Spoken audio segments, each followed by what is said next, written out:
ہمارے ذمہ دو کام ہیں، خود بھی گناہوں سے توبہ کرنا اور ہر مسلمان کو دعوت دے کر اس پر آمادہ کرنا کہ وہ بھی اپنے گناہوں سے توبہ کرے۔ ہر مسلمان حرام سے توبہ کر لے، حرام کو اپنی زندگی سے نکال دے۔ ماں باپ کو ستانا، ماں باپ کو تکلیف پہنچانا، جھوٹ بولنا، دھوکہ دینا، نشہ کرنا، یہ سارے گناہ ہیں جو ہم دن رات اپنی آنکھوں سے دیکھ رہے ہیں۔ شہر تصویروں سے بھرا پڑا ہے، جہاں دیکھو تصویریں لگی ہوئی ہیں۔ جس گھر میں اللہ تعالیٰ، جس گھر میں تصویر ہو، لا يدخل الملائکۃ بیتا فی کلب ولا تصاویر، جس گھر میں کتا ہو یا تصویر ہو وہاں اللہ کے رحمت کے فرشتے نہیں آتے۔ ہم دیکھیں ہمارے شہر کا کیا حال ہے، کون سی گلی، کون سی سڑک جس پہ کوئی تصویر بنی ہوئی نہ ہو، نامحرم عورتوں کی تصویریں بنی ہوئی ہیں۔ سب سے زیادہ سخت عذاب، اشد الناس عذابا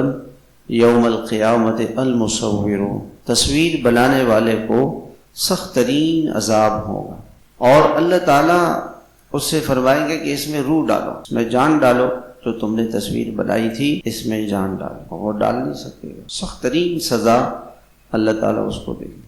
اور یہ اتنا بڑا جرم ہے کہ حساب کتاب نہیں شروع ہوگا، ابھی حساب کتاب نہیں شروع ہوا ہوگا کہ اللہ کی طرف سے اعلان ہوگا کہاں ہیں وہ لوگ جو ہر حال میں اللہ تعالیٰ کی تعریف کرتے تھے، اللہ تعالیٰ کو خوش کرتے تھے، اللہ کی بات مانتے تھے، خوشی میں، غمی میں، صحت میں، بیماری میں، اچھے حالات میں، مشکل حالات میں، ہر طرح کے حال میں اللہ کی تعریف کہ اللہ آپ کا شکر ہے، اللہ آپ کا شکر ہے، اللہ کا شکر ادا کرتے تھے۔ اور کہاں ہیں وہ لوگ جو رات کو تہجد پڑھتے؟ ایسے لوگوں کو اٹھایا جائے گا اور بغیر حساب کے اللہ تعالیٰ ان کو جنت میں داخل فرمائے۔ پھر جہنم سے ایک گردن نکلے گی اور ان لوگوں کو چن کر جہنم میں ڈال دیا جائے گا جو دنیا میں تصویریں بناتے۔ اب تو موبائل آ گیا، ہر وقت لوگ تصویریں بنانے میں لگے ہوئے ہیں، جہاں دیکھو یہ تصویریں بنا رہے ہیں۔ تو سخت ترین عذاب اس سے ہوگا۔ تو سب سے پہلا کام کیا ہے کہ ہم سب اللہ تعالیٰ کی نافرمانیوں سے توبہ کریں۔